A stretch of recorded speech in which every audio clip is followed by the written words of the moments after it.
رسول اللہ صلی اللہ علیہ وآلہ وسلم نے فرمایا، جو شخص خاموش رہا اس نے نجات پائی۔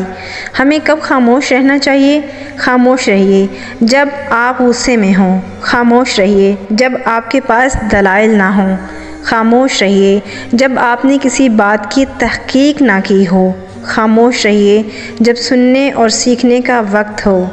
خاموش رہیے جب کوئی گناہ کی بات کو لے کر مذاق کرنے لگیں، خاموش رہیے جب آپ کی باتوں کا غلط مفہوم لیا جانے لگے، خاموش رہیے جب دوسرے اپنے معاملات طے کر رہے ہوں، خاموش رہیے جب آپ کا بولنا کسی کی دوستی توڑنے کا سبب بننے لگے،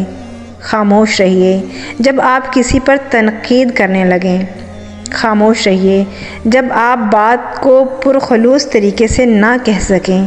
خاموش رہیے جب آپ کو کچھ بول کر پچھتانا پڑے، خاموش رہیے جب آپ کسی بات کو کئی بار کہہ چکے ہوں، خاموش رہیے جب آپ کے الفاظ کسی کے لیے ناگوار بن جائیں یا بن جانے کا اندیشہ ہو۔ تو نجات کے لیے کچھ جگہوں پر خاموش رہنا بہتر ہے۔